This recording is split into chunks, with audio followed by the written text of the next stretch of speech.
Attracting birds to your garden is a real asset if you want to do bird photography, and award-winning pictures have been done in people's gardens. So today I'm going to help you with that and show you how to make a bird table like this out of scraps of wood. Just going to put some seed on now. How will do.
Yeah.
almost.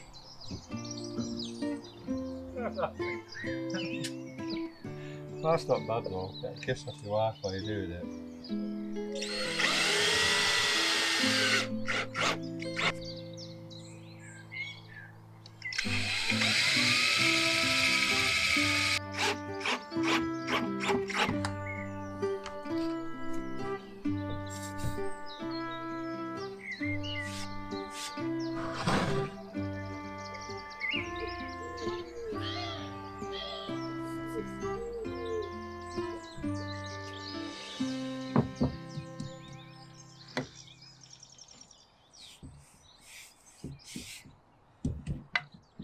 I'm lucky enough to have some weatherboard off cuts.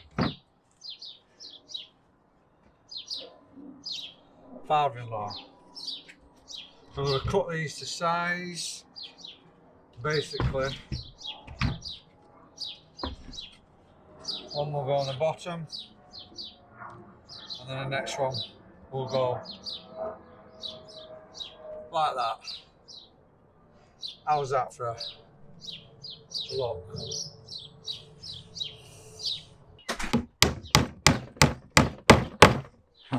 Right, so here's the finished birdhouse.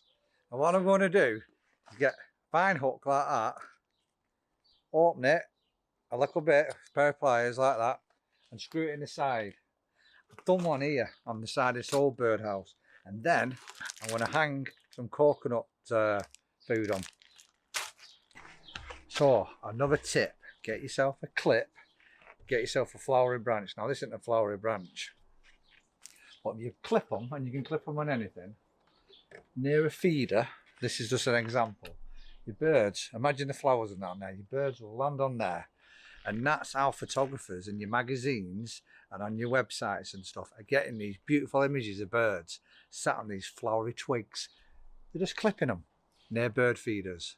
So that's just another top tip for you. So I hope you enjoyed the video. If you do, please subscribe and like, and I'll see you in the next one. Oh, I have a Facebook group called Northwest Wildlife Watchers, and I'll put a link to that in the description. So you can put some pictures on all your stories, and I'll take a look at them. See you later.